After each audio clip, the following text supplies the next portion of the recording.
All right. Well, thank you, everyone. I am Jenna O'Donnell from Hunger Free Vermont, and I'm really excited to know all of you, but just recognizing newer format. We have a few different folks on the call.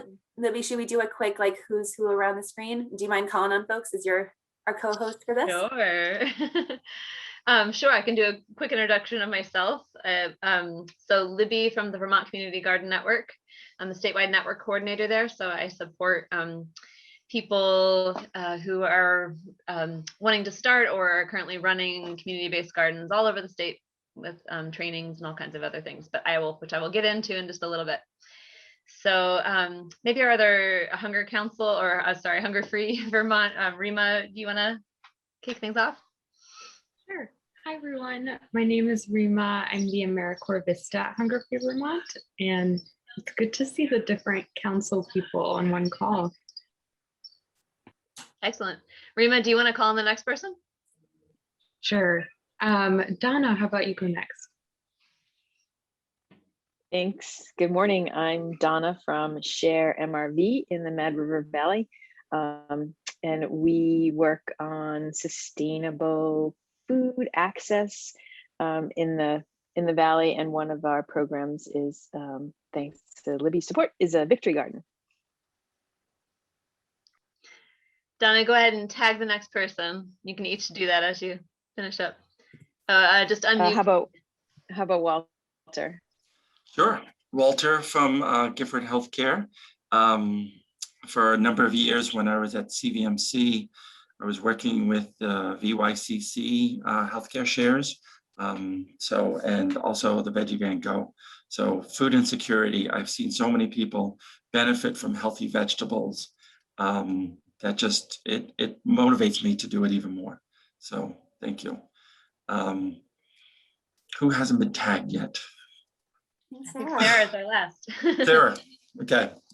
Hi, everyone. Sarah White here from the Vermont Food Bank. I work on the VT Fresh program, which works to educate and provide produce to people. Also with a lot of Veggie Van Goes, we hand out recipes, all kinds of information about how to enjoy and, enjoy your produce. Thanks, everyone. So I think most of you are familiar, but just trying out new things with the Hunger Councils. And so when we had checked in with folks months ago about what would you be interested in exploring, unanimously across all 10 councils, people are like gardening.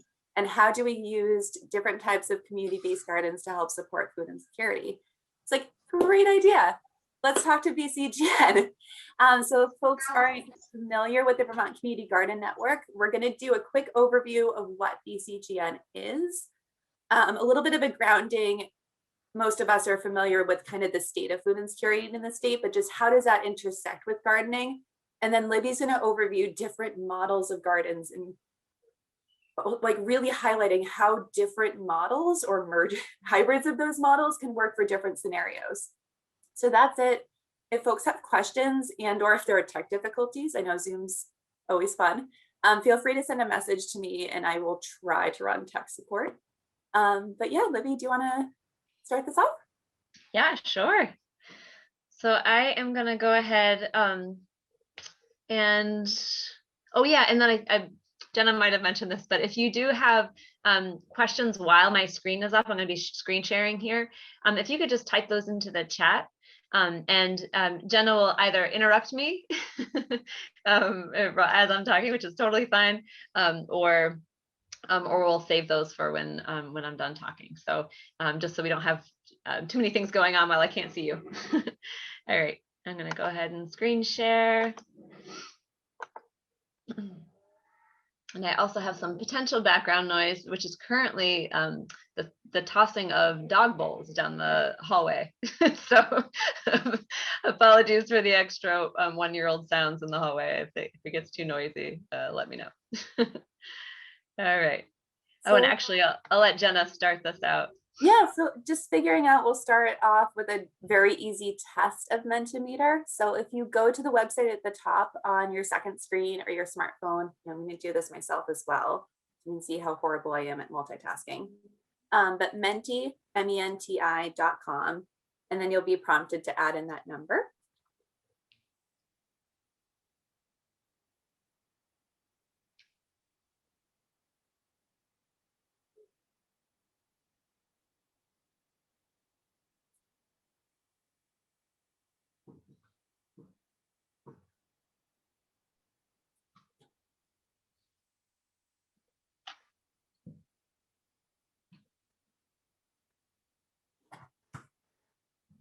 What a wonderful variety of produce. This is exciting. Also, Lily might have noticed when we did this on Monday, I misspelled carrots. So we were pretending that there was a very heirloom variety of carrots.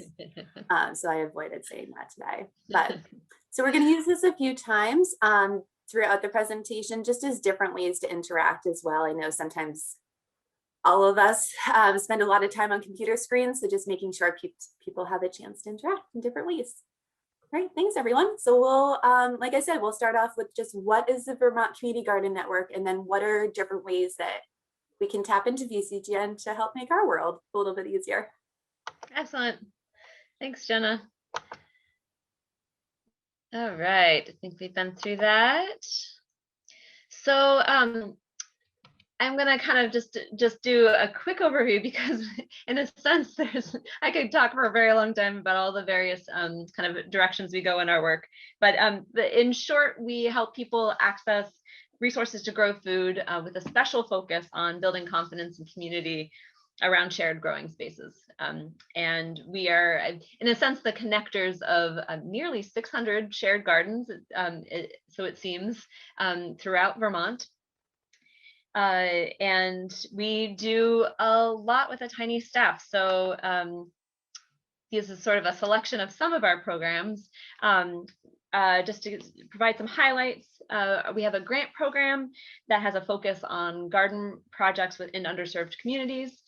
And that highlights innovation and creative solutions that we can then sort of shine back as examples to our network, which is a lot of what we try to do in terms of our, when we connect with groups, when we do our garden education work, examples that we can continue to shine back or show as challenges that we all need to figure out how to address, and that kind of thing. So we have a grant program. We also provide garden education programming for children's, families, seniors, adults, focused in new American communities, affordable housing situations with residents, people with health risks, and others who could benefit from gardening and related skills building through gardens. We do a lot of our garden education programming in the Burlington area, but we have begun to move a little bit more statewide, especially through our affordable housing work, which some of you may have touched, experienced in your time around the state, but I know we're doing some of that work in Washington County right now. But just something to know, we're always looking for more opportunities around that if you're connected to that sort of work. We also, particularly in my work, my job is primarily to support garden organizers. So that's through workshops, trainings, networking opportunities, just connecting people to each other and seeing each other as resources, and connecting them to the broader picture of what's happening out there and best practices, that sort of thing. And then our newest program is a collaboration with Vermont Victory Gardens, which Donna knows well. That's a UVM Extension Master Gardener program, and we're collaborating with them starting this year. We did a little work with them last year. And the idea there is sort of a garden educator matching with food security focused gardens. So that's gardens that are either producing food then for donation, like donation or giving gardens, then giving it back into the charitable food system, or that they are really situated in a way that they are able to provide plots for people who might not otherwise have that opportunity and space to grow their own food, and who might be at risk of food insecurity otherwise. So we are actually still looking for this coming year, even though we're already a little into the season, we are still looking for some matches around educators and gardens. So if you're interested in getting connected with that program, there are some opportunities. It'll come up a few more times. Beyond our core programs, a few other things I think would be useful to this group. So we help gardens with planning through some of our consulting work, and then also find the funding you need. We do not have our grant program this year, just based on COVID related lack of funds to be able to give back out. But we do keep an updated list of garden related grants on our website. And I'm always happy, you can obviously peruse that yourself, but you can also give me a call and be, I'm looking for a grant on this sort of thing, and I can help kind of direct you to the best grant for that. We also redistribute materials. So seeds are a big one. We get loads of seeds that we then are able to give back out in the early spring. those are no longer available. We have sent them all out, or almost all of them out. We have a few flower seeds left if you're looking for flower seeds. But then when the situation arises, we also, we hear from farmers sometimes from different parts of the state say, I really want to connect with a community garden in my area. Can you help make that connection happen? Or we have loads of extra drip irrigation. Can you find a home for that? So we are the redistributor of some of those resources. Jenna, is there something that popped up? Yeah, so it's actually, I think, in reference to the past slide, but someone had a question in terms of partnerships and especially around affordable housing. Walter was wondering, do you partner with the SASH program in different parts of the state? That's a great question, Walter.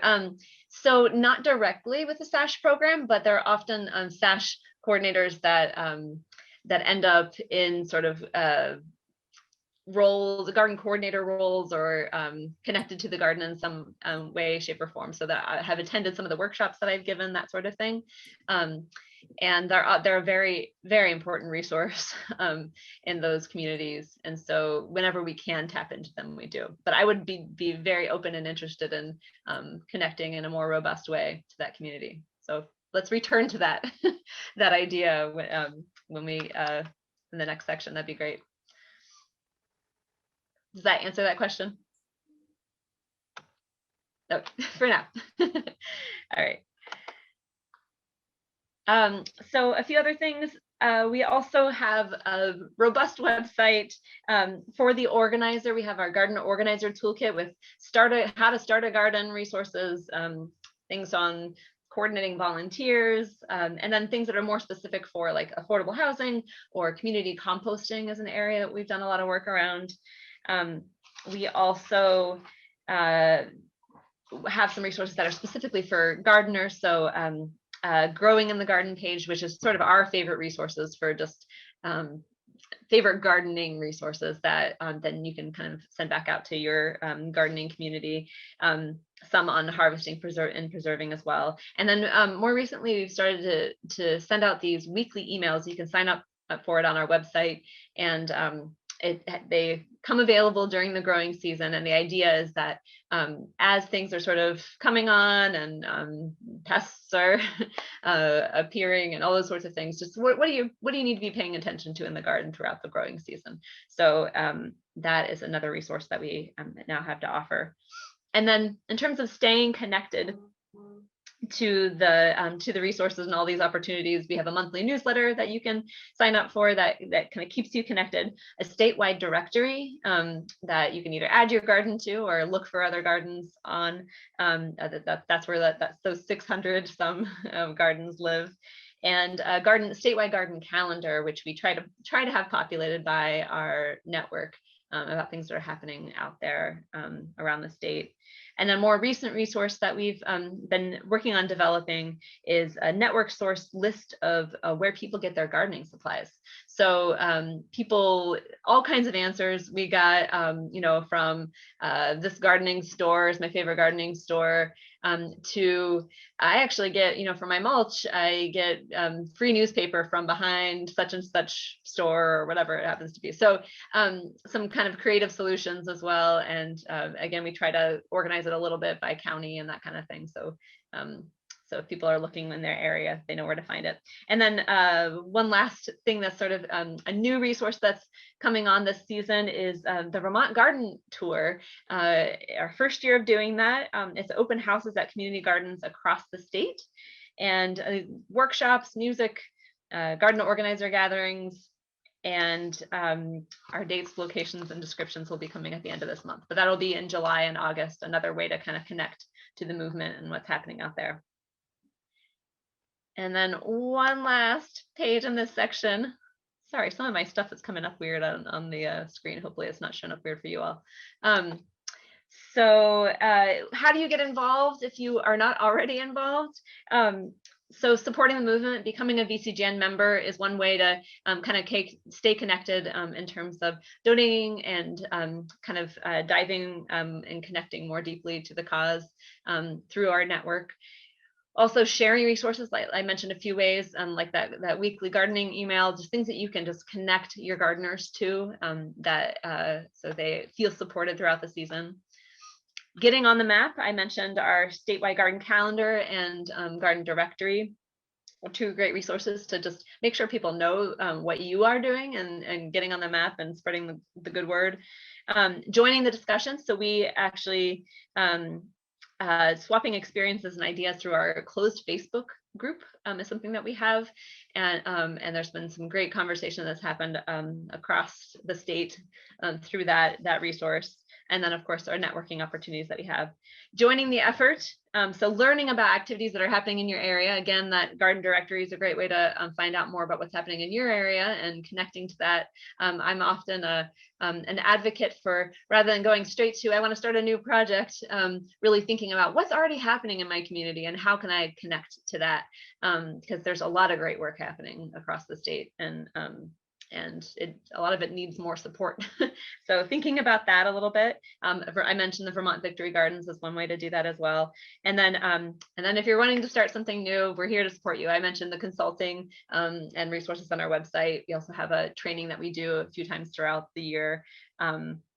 And another thing that I've been seeing pop up more that I would like to encourage more, seed and tool libraries, often located at libraries or in other places in the communities, but just ways that you can, resources you can kind of think about more collaboratively that will help support both community gardeners, but also just home gardeners in your community that are trying to make this all happen. So that's VCGN in a nutshell. It was a lot, I realize. I'm going to stop my share. I'm sorry about that weird flashing thing that was happening throughout. So I wanted just to take a few minutes. Yes, I think we have a few minutes. So I know Jenna wanted to share a little bit about some related 3 Squares Vermont resources around this sort of thing. But for this little section here, just if there are other resources in your community, either things that I mentioned that you want to tag onto or things that I did not mention, resources for gardeners that everyone should know about. Go ahead, Jenna. I just love tool libraries, especially as someone who's starting to do gardening more. Tools are expensive. And if you have small apartments, they're really hard to find how to store them. So I love tool libraries. That was it. Right on. Did you had mentioned something earlier about 3 Squares Vermont plants, or yeah, seeds and plants. Do you want to make a quick mention of that? Yeah, we can do that. And then also just recognizing too, everyone has different ways of liking to interact, especially virtually. So if you're still on your Mentimeter screen, there is an option to put in questions that way anonymously. So if you want to go ahead and do that, feel free, or just pop in now. Hi, Sarah's dog. In the meantime, so just with the conversation today, especially looking at what are ways that gardens can help support folks who are time stressed, resource stretched. And we wanted to make sure that as we're talking about gardening, it's both folks who are gardening to be giving food away, as well as gardening for our own food security. And so one awesome thing that I think most of you are familiar with is that, like I said, it can be expensive to get tools. It can also be expensive to get seeds and starts. And if someone is participating in 3 Squares Vermont, they can actually use their benefits to buy seeds and starts for edible things, which is really exciting because tomato starts aren't cheap, but they're like about the same cost as 1 tomato if you were to buy it. So it's a great way for someone who has 3 Squares Vermont to be able to tap into that and use those resources. That was about it. And then were there questions in terms of what Libby covered about what VCGN does, or any questions that you had about some of those resources that she shared?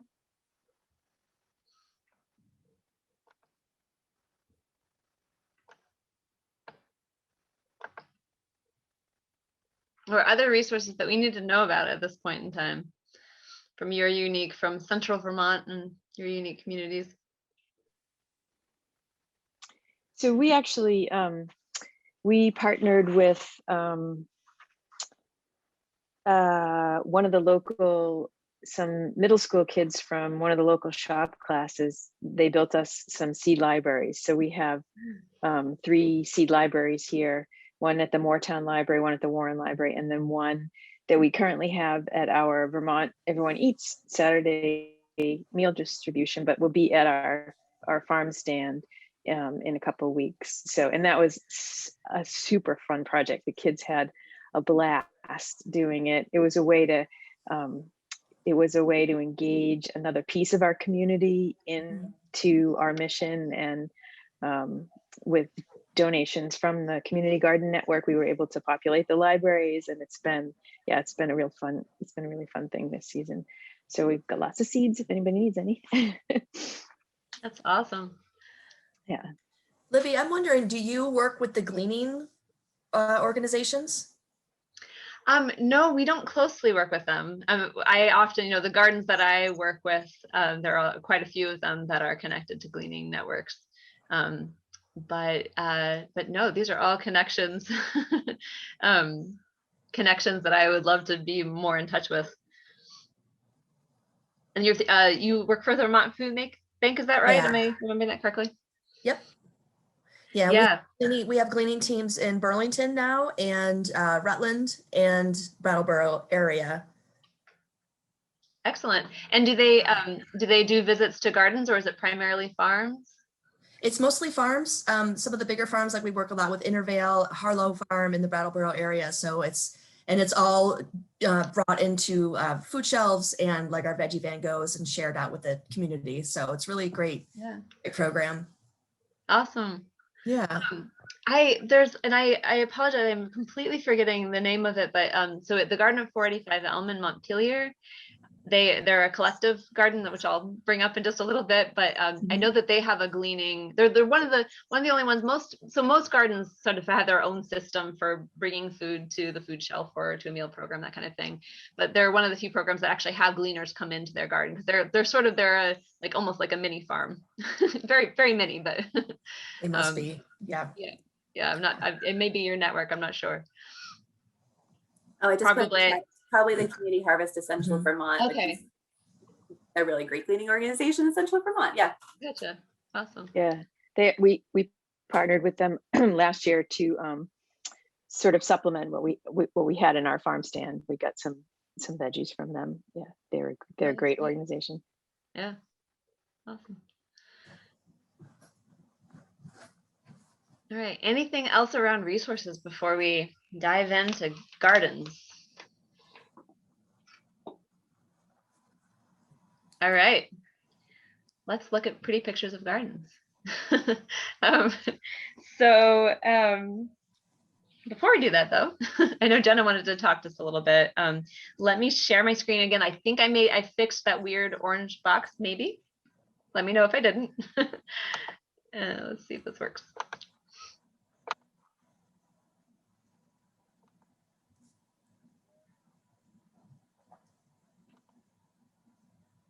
All right, Jenna. So like I said before, we dived into how can gardens support food insecurity and just making sure that all of us have the food that we want and enough of it. We wanted to just reground into what the situation is. And so I'm going to take us back a little bit for a history lesson because it's also very relevant to what we're facing today. So after the Great Recession, so after the last huge economic crisis that our country went through, we saw that food insecurity numbers actually spiked after that crisis first hit. And we're fully expecting that we're going to be seeing the same thing. Don't think this is a surprise to anyone on the screen. Hi, Bethany. But just recognizing that folks are going to be struggling for a while. And so we want to make sure that the resources that all of us need are available. So that was part of the reason why we wanted to have today's conversation. After the Great Recession, hunger did slowly but steadily decline, which is good. Though prior to the pandemic, we were still at about 1 in 10 folks in Vermont experiencing hunger, which is not an acceptable number for any of us. Once the pandemic hit, though, hunger sharply spiked. Maybe the orange box is back, I'm sorry. So this graph is really striking and just showing the huge increase in hunger that folks across the state were experiencing. And we've seen numbers as high as 1 in 3 folks in Vermont at some point over the course of the pandemic were struggling with hunger. That might have been, they dipped in and out and they were able to regain some kind of security. But we do know a lot of folks are continuing to struggle. And so as we're thinking about, okay, how do we tap into community-based gardens to help support food access for all of us? Libby and I also want to make sure that we're being realistic in terms of what are the different constraints that people are facing, including all of us today. Time. And like I said, tools are expensive, seeds can be expensive. So what are the different resources that people are struggling with? What are the different priorities that people have? And so all of you have been doing a lot of thinking about how do we make sure that the services that we provide, including access to gardens, are meeting those needs, but we just wanted to make sure that that framing is there as we're looking at some of the different types of gardens and pretty pictures that Libby's going to be sharing. And for those of us in Burlington and Winooski, aka me and Libby, I have also apologized for the jet noise that you are probably hearing on your screens. Hence my muting as well. So before I dive into that, I am wondering, Jenna, if I should just try to fix this little orange box one more time. And if you want to just see if folks have any questions, connect with folks just briefly while I stop my share. Does that work? Be happy to do so. Okay, sounds good.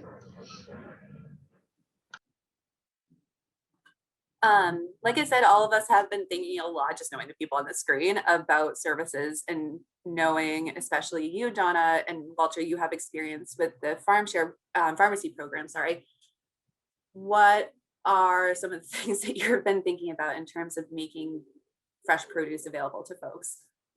Or Veggie Van Gogh, I'm looking at you, Sarah, like not gardening specific, but certainly dealing with produce.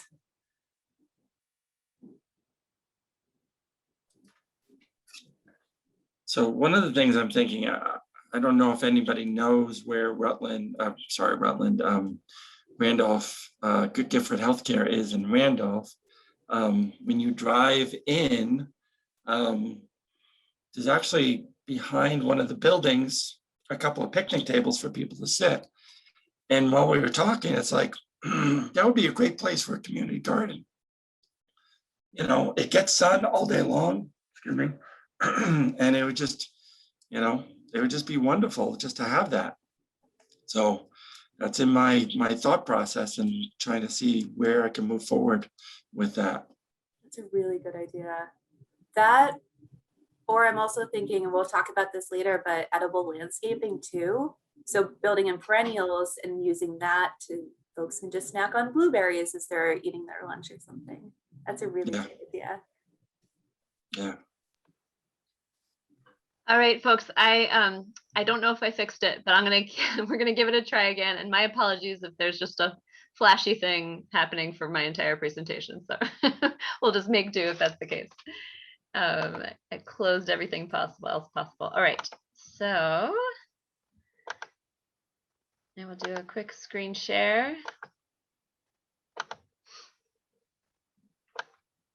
And hope for the best. All right. So what is a community-based garden? So the way we define it through the work that we do is really it's a shared food-based growing space that could be in a neighborhood, at a hospital, in parks, schools, libraries, early care centers, all over our communities. And these different types of gardens meet a whole slew of different needs, unique community cultures. But some of the things that they have in common that we found, they all provide a community space where there may not have been one otherwise, a patch of green, where green and growing where there might not have been otherwise, and increased food access in some way, shape, or form for that community. So I do also, and I just want to note, so in some of the registrations, I got quite a few questions about, what are some of the basics on how community gardens work, who runs them, how are they tended, that kind of thing. And really the answer lies in the presentation ahead that that really varies. Whether you're new to this world of community-based gardens or experienced, I'm hoping kind of this next section will give you some context, as well as some allow you to pull in some new inspiration and ideas for this kind of work that it's really can look like a lot of different things. I do want to give one brief caveat before I share some of these gardens and stories, is that I am telling other people's stories, one of which is highlighting Donna and her project. So you can chime in at any point when we get to that point, Donna, or when we're done. But I do my best to represent accurately. But if you are involved, like I said, with any of these gardens in the next section, or you just know a little bit more about them, please pipe up. I want to hear any additional shares or of course corrections if I've gotten anything wrong. Jenna, is there something you wanted to share before I continue? No. So Okay. on the next slide, as we are jumping into different types of oak gardens, we also just wanted to see what are the different yes. ones that people have heard about. So these are the different types of gardens we'll be covering, some of which we have actually already discussed, but just wanted to see kind of where are people coming in terms of understanding or familiarity with these different things.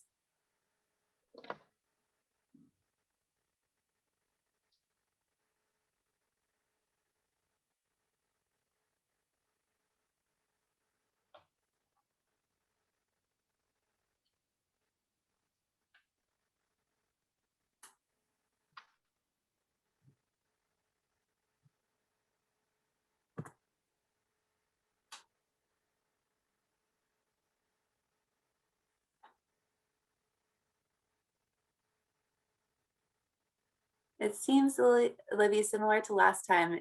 Network neighborhood gardens are something that folks are, including me, learning about. A newer model for sure. Yeah, absolutely, and me too. So as you'll all see in just a little bit. Yeah, so let's dive in and see what we can explore. All right, so starting with plot-based gardens, plot-based community gardens is probably the most typical. It look like people are at least somewhat familiar with that idea. So these spaces offer space to grow for people who might not otherwise have that, whether they're in apartments or they just don't have a good growing space where they are. The gardening space is divided into various size plots, typically based on those growing needs and desires. So they sort of these types of gardens allow for that. There's a plot rental or sign up of some kind, and it's primarily individual work, but typically there is some sort of communal aspect to the work that's happening there, whether it's a certain number of hour commitment or something more informal. And these are typically managed by volunteers or an institutional entity. So in this first picture is one of the 14 Burlington area community gardens in the Burlington area. This one is Tommy Thompson Garden, and that's run by the city's Parks and Rec department, but with volunteer coordinators actually at each site. So kind of an interesting hybrid. Jenna is actually one of those volunteer coordinators, just to mention. And their model is one of the more unique. It's one of the largest sites by far, I would probably think, in Vermont, and the most diverse in terms of types of plots, size of plots, different communities that are growing there, and ways of growing. If you want to just go see like every way you could possibly grow, just take a little tour through Tommy Thompson Community Garden and you'll have some discoveries. They have a few kitchen size plots, which are about 90 square feet, half size plots, 250 to 350, and then full size plots at 750, and then ranging from $25 to $75 plus scholarship opportunities. So that's sort of that model. Another version of a plot-based garden would be at affordable housing. There's a lot of that sort of model. This is Hickory Street Gardens in Rutland. And typically in these smaller gardens, making use of raised beds for a number of reasons, just to kind of maximize that space that they have. Sometimes it's not exactly being certain about the how good the soil is below, because you're dealing with construction sites, that kind of thing, and so you build up. And then also, so these growing spaces are obviously much smaller, but kind of compact growing. There's some square foot gardening happening in there, different techniques for maximizing growing in small spaces. These are free for residents. But one thing you'll note is they're all different heights. So rather than different sizes so much, that they're getting more at the accessibility based on height. So for people who do better when they're standing, with a walker or something else like that, those higher beds on legs are great. For the ones with a nice wide edge, for people who need to kind of sit on the edge of the gardens, and then those lower beds, if you have children gardening, obviously borders are great for children, so they're not totally in the garden, that they can, trampling on things, but they can really access what they're, play around in there, that kind of thing. So that's kind of that model. My And one-year-old then, is very good at weeding, but Donna was also pointing out raised beds make it really easy to help manage growing, which agreed. Yes, absolutely. Yeah. And weeding, all of that, all of those different pieces, keeping pathways reasonable, just management in general, especially when you're dealing with a small space, there is a great model. Agreed. So collective gardens, it seems like a couple people at least were familiar with this model. So collective gardens or community farms sometimes is another version of that. So the idea here is that you can grow a variety of vegetables in one large space, and that they're all communally tended. Everyone's growing in that space together. The participants take home a share of the produce in some shape or form, whatever the model is. And some kind of does it fit? What are you looking for? You're able to typically produce more than in individual plots in these. They're more productive areas with less individual time input. You need a collective spirit to make these work. It's really important. And I would say from my experience, you also need a higher level of overall coordination, since you're kind of all dealing with the same space, and you really need to think through how people when and how people are accessing that. This example here is the garden I mentioned earlier, the garden at 485 Elm. This is actually located in Montpelier. A couple residents, they had a big side yard. They were like, we don't need all this yard. What are we going to do with it? And so they wrote on the front porch forum and said, community, what do you want to do with our side yard? And they said, we want a garden. Really cool. And they've had this going for a number of years now. And it's a collective garden, like I said. People kind of they rent a space in a sense. So similar to plots. In the sense that you actually sign up for it, and there's a cost associated. I think some scholarship options, but you put in about 2 to 4 hours a week. There's a kind of a mixture of work parties and solo time, and like I said, there are some gleaners that are connected to this program too. Another model is the one that I know a number of people in your network have heard about, is the Fresh Start Community Farm. These are some older pictures, so I'm sure that there are some newer pictures that I would love to have some updates on. But their model, so they have community spaces that are secured on a mixture of sort of private and public land. They're attended, at least in the past, they're attended by a core group of volunteers. So kind of a smaller group of volunteers, and then neighborhood volunteers and community members who are kind of passing through and checking things out can get involved in whatever level they want to. So, come for an hour, get kind of an hour's worth of produce to take home, come for 5 hours that week and take home a grocery bag full. So there's also some educational workshops and other things like that happen there on site at that garden. Kind of nestled right there in the community. It's a really interesting spot there in Newport. And the last example in this section I want to mention is Susu Community Farm, which from my understanding is still in development.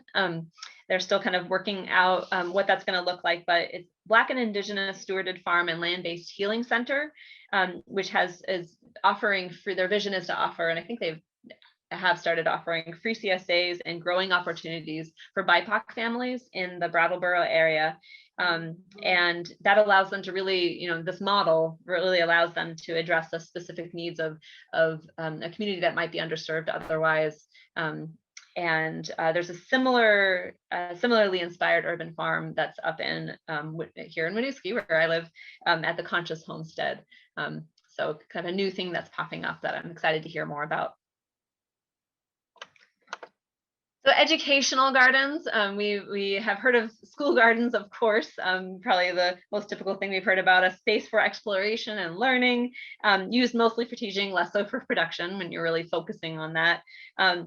Typically, they work best if they're connected to a program or an institution, just because there's a little bit more more guidance that's needed along the way. This pictured here is Thetford Elementary School. I'm not going to go too deeply into details here, but they do a really nice job if you're ever looking for a school garden model. Kat Buxton is the coordinator there, and they their gardens tied to class projects and vertical learning. So each grade sort of is connected to a different aspect of the garden. They have goats now. Really interesting spot. Another version of this model is our community teaching garden that's located here in Burlington. So it's actually embedded in a community garden space in Burlington. It is an intensive beginner organic gardening class for adults, and it's managed by VCGN staff and interns. And the idea is that the student gets a plot, just like you would in a community garden, but then they get full guidance throughout the growing season. So there's someone there weekly, sometimes bi-weekly, to guide them through that process from 22 plus weeks, something like that.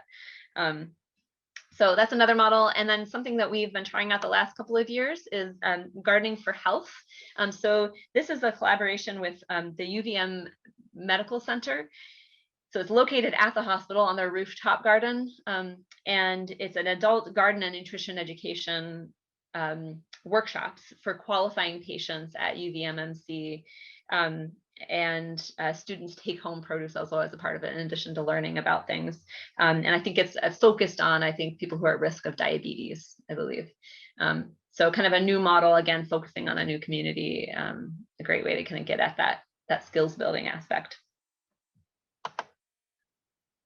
No, maybe. Oh, a little fuzzy. Sorry about that. Oh, my window came back. Oh well. So donation and giving gardens is the next model I want to put out there. These are gardens that grow produce that is useful for the charitable food system. Communally tended almost always, and the food is obviously delivered to those programs, or a gleaning organization gets connected to them. And these really, to work, these must be mission driven, really guided by that. This one right here is changed. You probably can't see much, but this is Change the World Kids, Food Justice Gardens and Root Cellar. So they have 4 gardens, and I think I just heard that they might be doing some expanding, looking beyond Woodstock, but right now there are 4 gardens in Woodstock, and a root cellar at their elementary school, which they, the students developed, but it's all managed, run, developed by high school students. Super cool program. And my understanding, I don't know if it's truly year round, but the idea with the root cellar is that they are able to provide beyond the growing season to the charitable food system. And I just heard in our last call, I think that they even do some freezing of vegetables and making soups and things like that they can then freeze and use at other points throughout the year.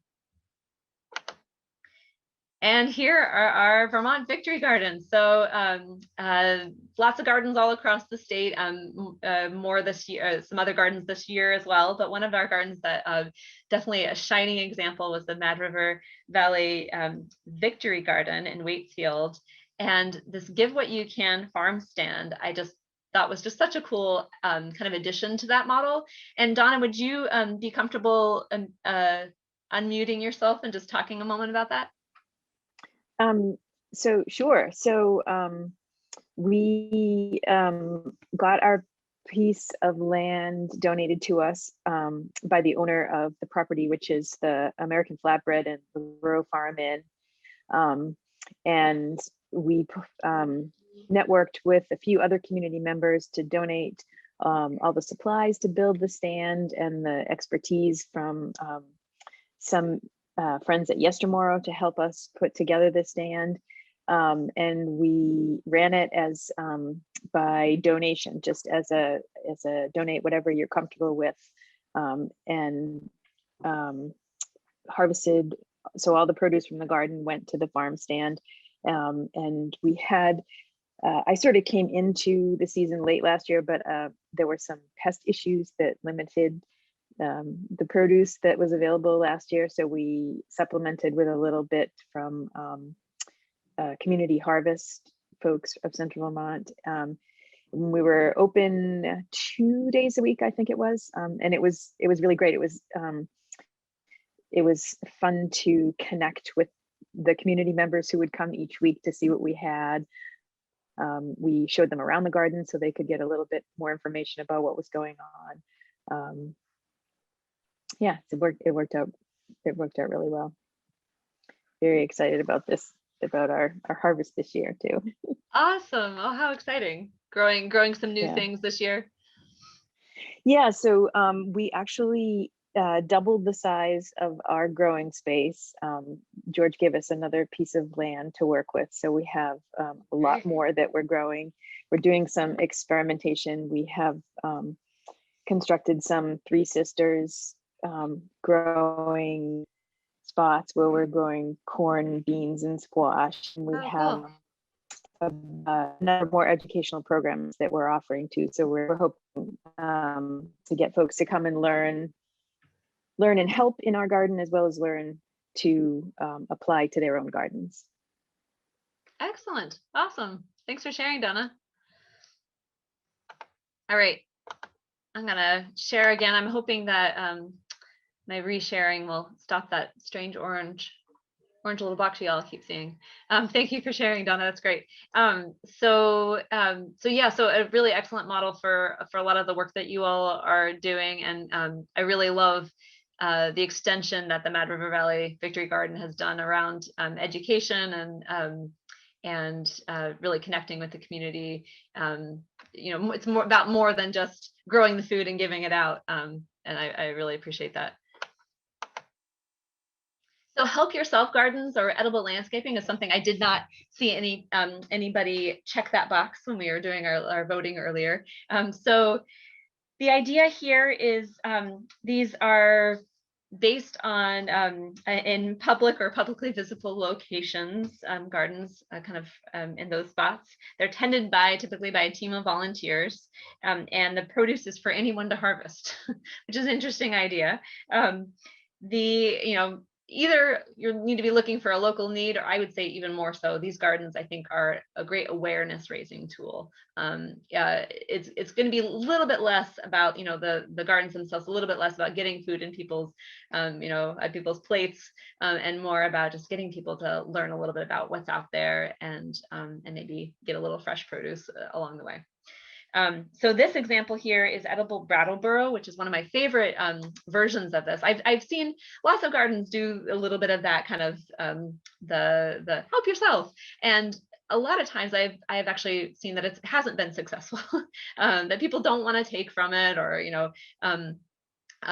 just that it's more complicated than it feels like it should be. I feel like edible Brattleboro has figured some of this out. I know that they're still figuring aspects of it, but their model, their mantra sort of is grow food everywhere for everyone. They have sites at the co-op, nonprofits, fruit trees at schools, signage to instruct along the way. Some of the things I think they're doing well. One is that signage I think is really helpful, kind of like when things are ready to harvest, kind of really friendly spaces. And in a lot of those spaces, they, the co-op one less so, but some of the other spaces, they have stewards of those shared growing spaces. So there's a little bit more connection to those spots, rather than just being a random tomato plant in the middle of town that no one knows who it belongs to. So they've done a really nice job of that aspect of it. and I think are continuing to do even more. So edible landscaping more so is the Upper Valley Haven and White River Junction. So that's actually managed by a team of UVM Extension master gardeners. And you can see here, there's sort of like a herb garden that's right kind of along the walkway in front of one of the residences. Oh, and a little bit of background on this site. It's a temporary housing site and community services center. They also have a food shelf on site, some educational spots on site, that kind of thing. But they have this herb garden. They've got across the way some fruit trees. They have berries along edges of buildings. They have tomato plants and planters besides some of the other housing. And one of the features that they put in, I think a few years ago now, they have a bus stop right out front of their space, and they put in this bus stop garden with some nice signage and plants that are easy, kind of like what I was talking about with the help yourself, that are easy for people to help themselves, like cherry tomatoes.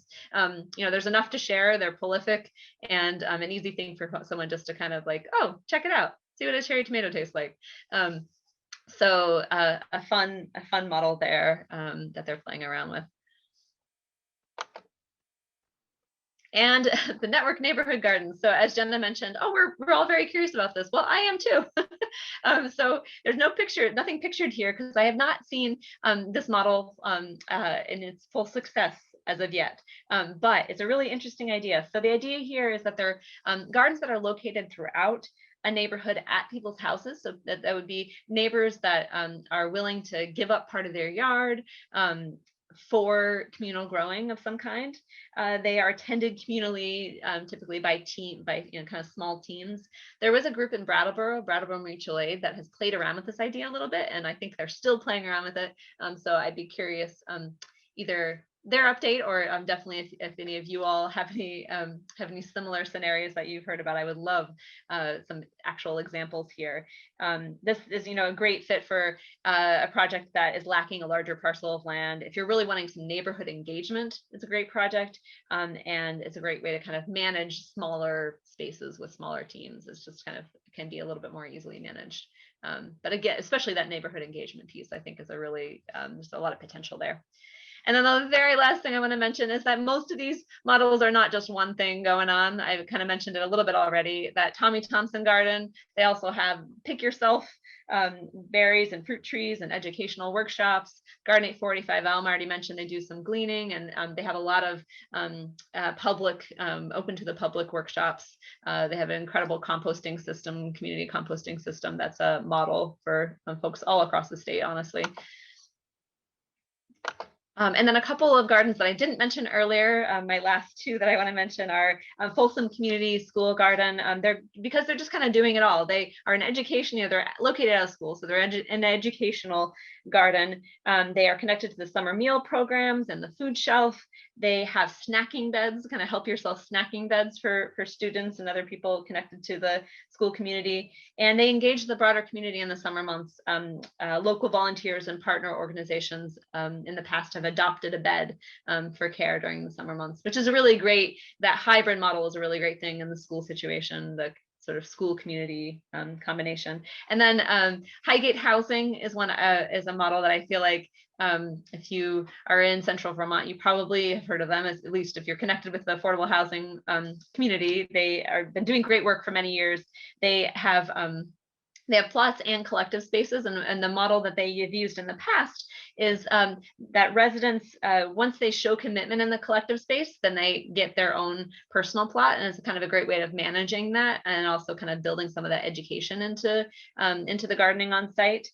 They also have a really robust educational program, Good Food, Good Medicine. It provides year-round programming for adults and children. And they have communal meals and other great ways of sharing the great food they're growing and all that. So that is all I have. And my apologies for the kind of funky screen and stumbling through that a bit. But I would just love to hear, maybe start with our crew here, just obviously, if there was any chiming in on any of the slides that you saw, either things that, ideas that have popped up for you, or things that you know about some of those sites that I should know more about, things that you found exciting about those particular examples. I thought that might be a good place to start, and then we can kind of take our conversation from there. I forget who said it, but someone was really liking the instructional signs of like, hey, here's what's needed in different areas, or like, here's how you harvest things. And I definitely echo that sentiment.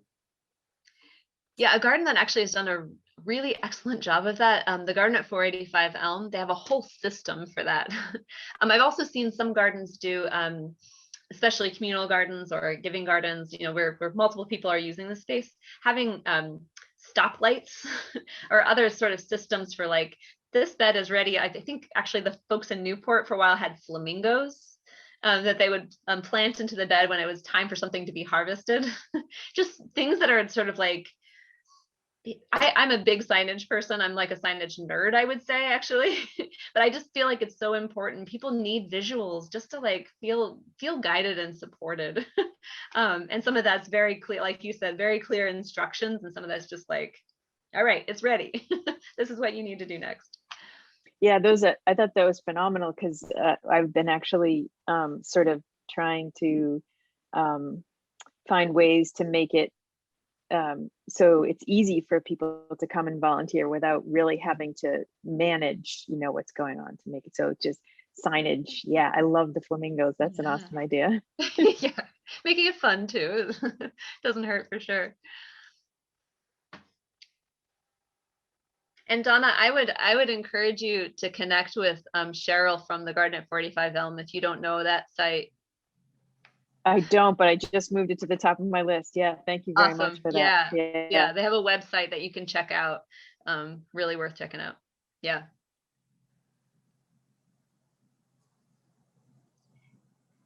Anything? We have a really unique situation too down at the garden this year, because it's on the property of an inn and restaurant that are fully open now. The drought situation that we're experiencing, they have been having issues with water for their guests. So they have sort of put a stop on all of our watering at the garden. So we're having to get sort of, really creative with that. Luckily, the Mad River is really close by. So we've been hauling 5-gallon pails from the river, but doesn't feel very sustainable. So we're trying to figure out maybe some rain barrel systems to help augment that now. But yeah, just like that wasn't on our radar at all for this season. But so Donna, you were not alone, as you might imagine. Other members of the community. Yeah. Yeah, everyone is talking about watering this season. I mean, and somewhat for an obvious reason, but I just feel like it's just popped up at the top of people's lists, even more than other years. And I'm planning on actually doing a feature in our newsletter on irrigation, just really looking at some of the models that are out there. But in terms of, there are a number of community gardens that are located on rivers. And so pumps are a great thing to look into. There are hand pumps, which are still a lot of work, but there are also things like I've heard of solar pumps. I think the folks in the Woodstock Gardens, is it King Farm or Billings Homestead, maybe Billings Farm, Sustainable Woodstock folks. I believe they looked into a solar pump. So they might be worth checking out. I think it was definitely, there was a cost associated for sure. But there are some models out there. But yeah, I think that having multiple ways of watering, I think is really our answer at this point. If you don't have a reliable source.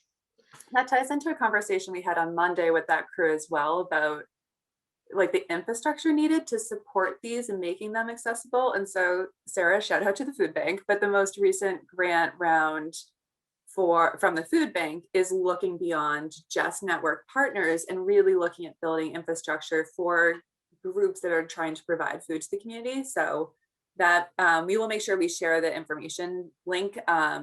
If you go to the food bank's website, you can also get it there. But that's something that we were talking about what are ways that we can support the infrastructure needed. I hadn't thought about paying for solar water pumps, but I mean, yeah.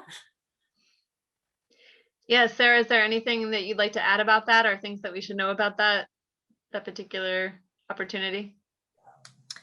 I'm not too up on that right now. Yeah, I know we have offered different grants to especially our network partners looking for innovative ways to, distribute more food and everything. I don't know if that's the same one you're thinking of, Jenna. This is, I think, round 5 of the different grants that the food bank has put out. And so I was talking with your colleague, Zach Hebert, and he was thinking, like, yes, continuing with the plexiglass shields and things like that, but also what are things that we've learned over the past year, drill being one of them, and how do we adapt and use some of the funds to help support that?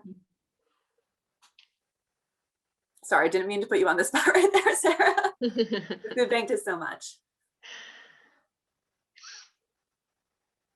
Yeah, anything else pop up for folks in terms of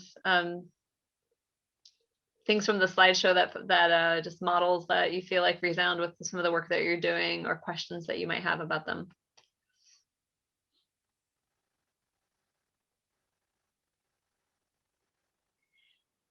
So if there aren't any questions or anything specifically from that, I would love just to, with whatever time we have left, just guide a discussion around, sort of why you kind of came to this conversation and what you'd like to get out of it. Specifically thinking about, like, what are the garden related opportunities in your community? What are the reasons why, things that could happen, opportunities, but also why it's not happening. What are some of the challenges? So I'm happy to dive into that. Walter, I just saw you unmuted yourself. Is there anything that you wanted to share, or a question you have? Well, I think just talking and having a conversation is a great opportunity to say what's out there. Yeah. I have to share that I kind of went off topic and I looked at the Gardening for Health with UVM, because the other hat I wear is a diabetes prevention lifestyle coach, as well as a diabetes self-management lifestyle coach. And now I'm trained as a hypertension lifestyle coach. So just trying to, figure out how do we start? Because, a lot of people say, I can't eat healthy because it's too expensive. And if there was an option that they could learn how to garden, and if they're on Sweet Squares and can use their EBT cards, for starters or seeds, and have help doing that, then they can have and grow fresh vegetables that are, enjoyable for them, something that they want to do, versus saying, I just can't eat. So I'm going to go back to the $1 mac and cheese boxes, so to speak. So, thinking outside the box with that and going, there are options, and it's just a matter of starting it. Yeah, thank you for that, Walter. That's a really good point. Two things I want to mention about that. One is, so our Gardening for Health program, we're in our 2nd year of it, is a pilot project. And the idea is, like I was saying, a lot of the work that we're trying to do are to develop models that then can be replicated in other parts of the state. So be in touch if you're interested in that, because I think that there's some real opportunity there. I think we're learning a lot of interesting things from that program. Definitely. Yeah. Yeah. And then the other thing I want to say is just, I think that that's a really good point you make. One thing that a conversation Jenna and I were having after our Monday conversation is this idea of how does gardening feel relevant to people's lives, like in people's lives. And I think that that's a really important piece. I think, especially for people who are service providers, you're trying to provide services for other people. You're trying to get them involved in things, that kind of thing. But how do you kind of stop for a moment and, rather than continuing to kind of move your hands outwards, kind of think about, like, all right, how is this relevant? What do you need from this?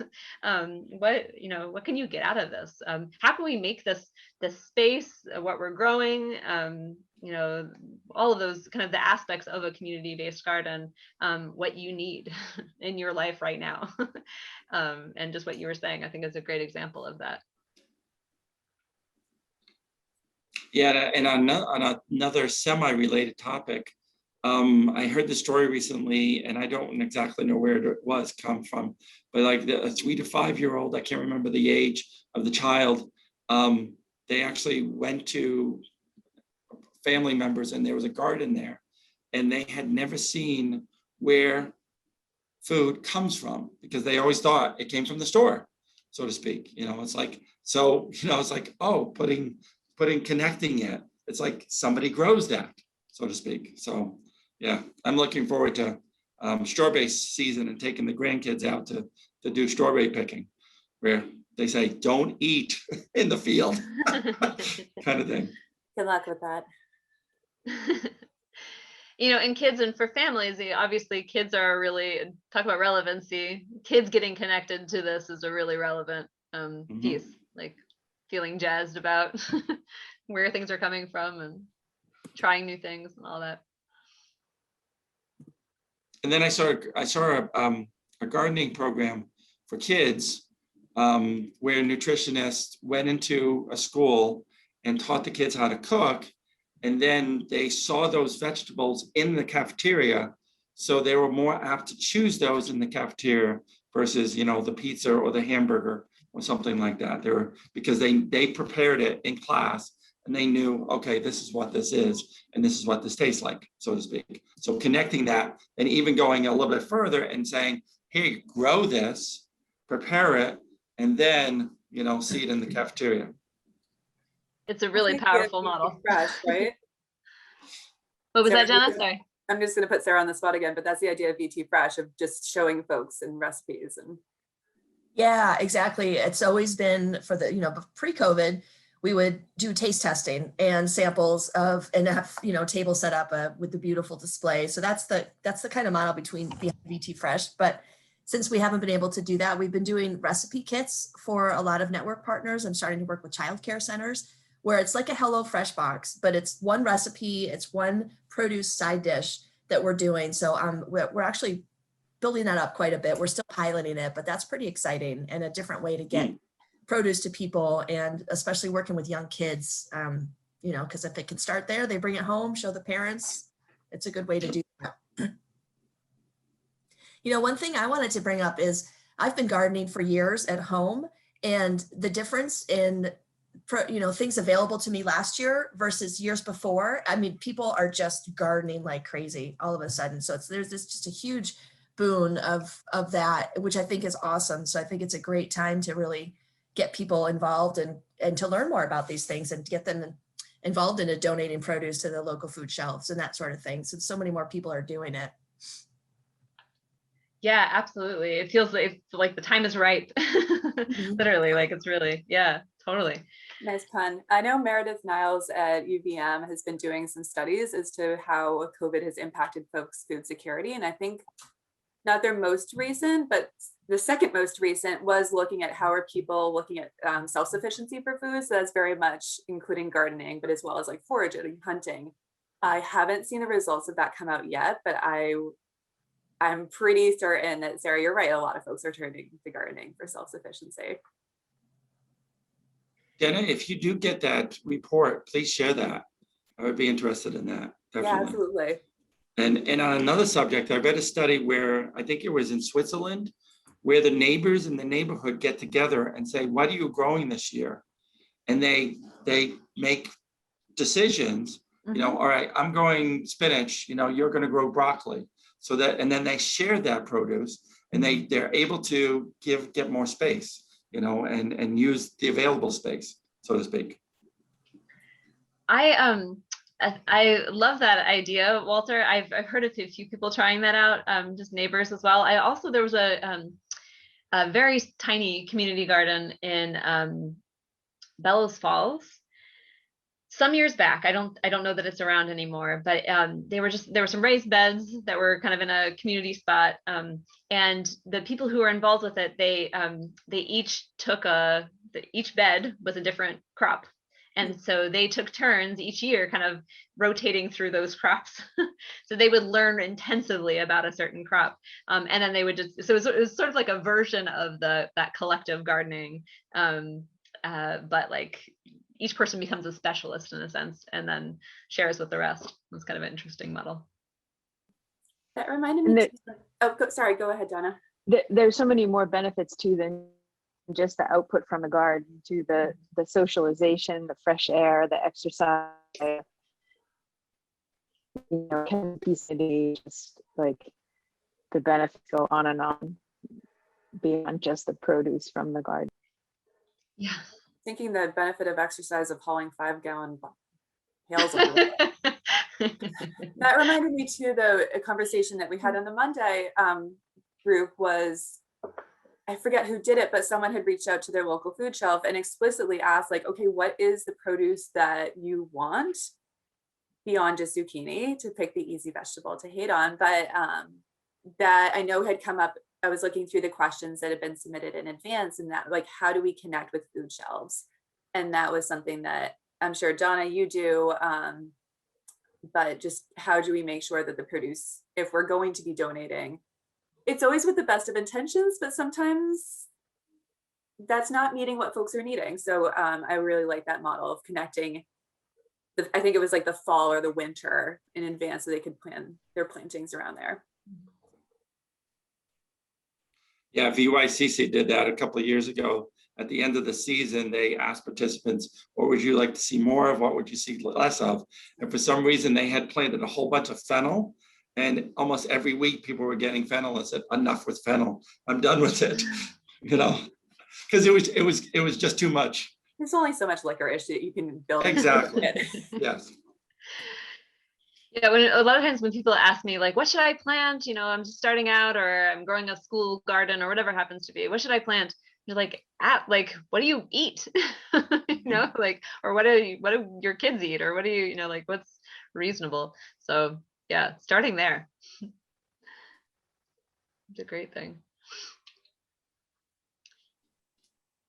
So, go ahead, Jenna. Just thinking, another question that had come up from a lot of folks across all the different conversations was motivation.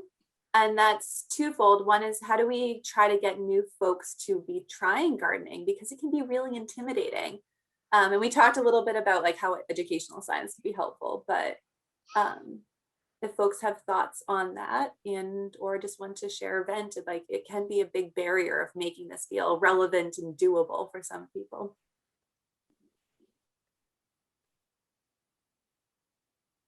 I don't have any ideas. I'm just reading other people's smart questions. I think the more that community gardens can be pushed and promoted is going to help people, because so many people, like you were saying, Jenna, they don't have space for a garden. They don't have money for tools. So more of the community-based aspect of it, I think, would be a really good way to keep people interested and motivated and starting gardening. And also the environmental climate change impact that it has. It's not being trucked from some other location. It's right there, either a walking distance or, on a bus route or someplace that's close, versus, okay, it's got to be trucked from, Texas or California or Florida, something like that. So I echo Sarah's point in community gardens. I'm thinking about how I enjoy gardening a lot, but it can be intimidating when I'm transient and don't have a lot of tools. And a lot of plots are often booked up in advance. And so having those community spaces where you don't have to have your whole own plot to commit to, but can learn with other folks, can be a really big step in learning about it without committing to it. Especially if time is something that you can't put into gardening, but want to do it every once in a while. Yeah, and I think that collective model is excellent for that concept. Bethany, hello. Hi, I'm sorry I was on late on another call.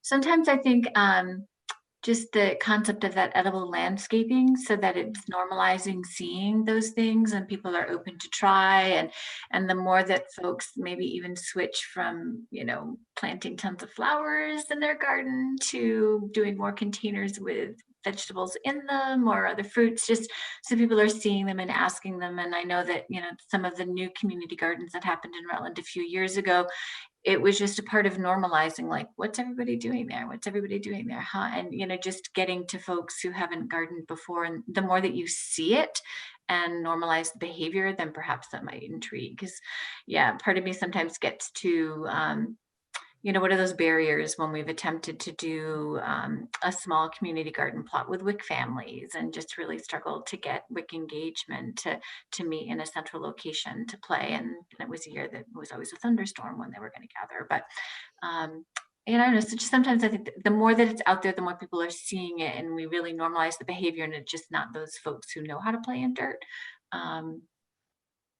Might be another way. So I love that concept of edible landscaping, and the more that we could get that out into our parks community, so that they're really moving towards edible landscaping, so that it's just happening, everywhere or in more places rather than just a standard. It's like starting to talk to like Carpenter and Costin, like, guys, let's get into edible landscaping. Like, really let's go down that route and make that a thing. Thank you, Bethany. I'm from Georgia, and one community in Atlanta that has been in the news lately has been this large food forest in a community that didn't have a lot of grocery stores in the area. And I love that concept of taking spaces that people would walk through anyway and making them even more community oriented and useful, and that people can walk through and pick some produce and appreciate the nature, but also be able to utilize it for their nutrition. Yeah, I think of that Newport, the Fresh Start Community Farm that I pictured there. And granted, it's an old photo, but I think it's still relevant, embedded in a neighborhood. And from, way back when I was having conversations with the women who are running that, so people would walk through that garden just to get from point A to point B. It was like, somebody's back door's right here, and then the store's over here. So sort of like, it was a pass through. There was a playground on site. There were occasionally fun activities for engaging people there. Yeah, it's like it's a part of their neighborhood. It is almost like a park. I love that idea that it becomes a place to be, that it's not just a thing that you have to know a ton to be able to be a part of or whatever. That's a place to spend time or pass through or experience. Yeah, those are great points. So anything else? Oh yeah, go ahead, Walter. So how do we connect on the Garden for Health? Because I don't think we can do it this year, but I really would like to start the ball rolling, have the discussion with Gifford here, and move forward. And that way, hit the ground running. Either we can build the raised beds this year, and then start planning for next year, or I definitely want to have the conversation. So yeah. So Walter, and for everybody on the call, if you don't already have it, my email I think would be a great place to start. Libby, LIBBY @vcgn.org. I should probably just put it in the chat. That would be the nice thing to do. Yeah, that's good.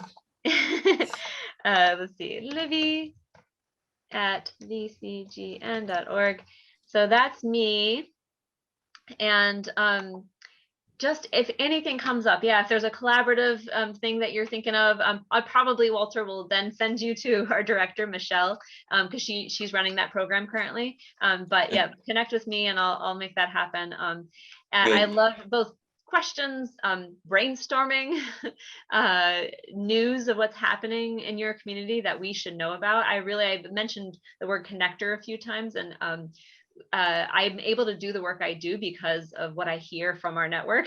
I grab those ideas and share them back out. That's my job, is doing this.